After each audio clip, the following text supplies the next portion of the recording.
Welcome to Trending Update USA. I'm Stefan, and today we're asking a bigger question than just who's winning matches right now. Are we witnessing the rise of a player who is beginning to enter the same psychological and competitive space once dominated by Serena Williams?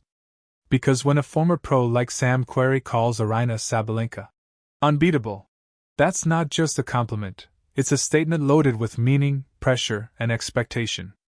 So what actually happened? Recently, Sam Querrey publicly praised Aryna Sabalenka's current form, suggesting that she's playing at a level where opponents don't just lose, they feel overwhelmed. This isn't just about winning matches, it's about dominance, presence, and psychological control on the court. And naturally, when that kind of dominance shows up in women's tennis, comparisons to Serena Williams begin to surface. But let's slow this down for a second, because this is where things get interesting. Being called unbeatable sounds powerful. It sounds like the ultimate compliment. But in reality, it can be one of the heaviest labels an athlete can carry. Because once you're seen that way, every match stops being just a match. It becomes a test of whether you can live up to that identity. And that's exactly where Aryna Sabalenka finds herself right now. She's no longer just a top player chasing titles. She's becoming the player others measure themselves against. The one everyone studies, prepares for, and in some cases fears.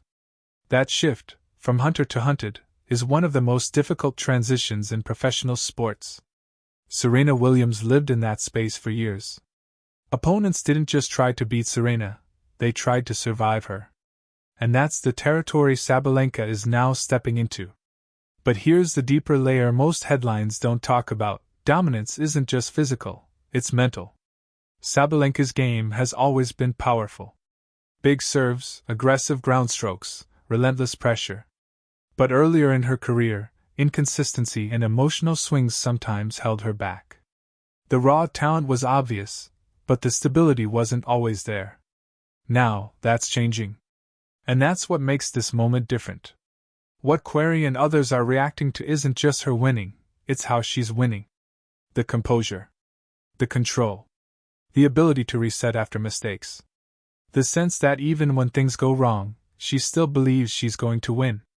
That belief, that quiet, internal certainty, is what separates great players from dominant ones.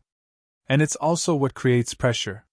Because once fans, media, and analysts start calling you unbeatable, the expectation shifts instantly. You're no longer allowed bad days. Losses become shocking. Struggles become concerns. Every weakness gets magnified. This is the paradox of success in modern sports. The better you become, the less room you have to be human. And in today's world, that pressure doesn't just come from the court, it comes from everywhere. Social media has completely changed how athletes experience success and criticism. A decade ago, players dealt with media narratives mostly through press conferences and headlines. Now they face a constant stream of opinions, reactions, and judgments in real time. For someone like Sabalenka, this means that every match, every moment, every emotional reaction is instantly analyzed and discussed by millions of people. Win easily? You're unstoppable. Struggle in a set? Suddenly there are questions.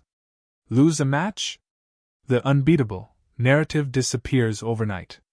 That kind of environment creates a unique psychological challenge.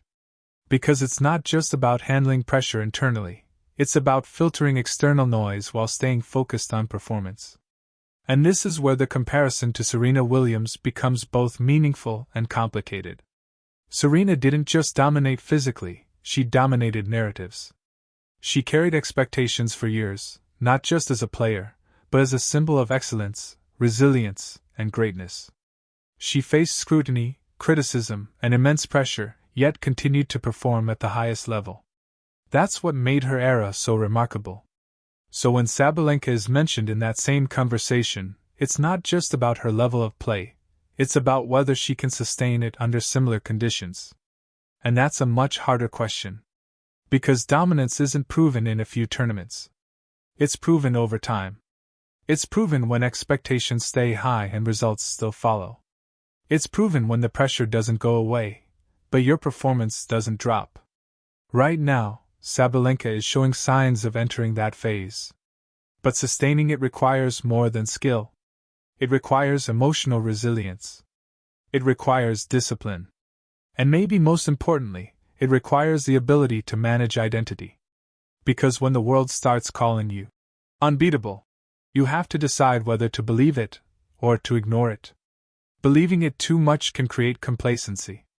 Ignoring it completely can help maintain focus. The best athletes find a balance. They acknowledge their level, but they don't let it define them. And this brings us to another important part of this conversation: privacy. Modern athletes don't just compete, they exist in a constant spotlight. Their training, their emotions, their personal lives, everything can become content. And while that visibility builds global stars, it also reduces the space athletes have to process pressure privately. For Sabalenka, navigating this environment is part of the challenge. How do you stay grounded when millions are watching? How do you stay focused when narratives are constantly shifting? How do you protect your mental space in a world that rewards constant exposure? These are questions that define modern greatness as much as trophies do. And they're questions every top athlete now has to answer.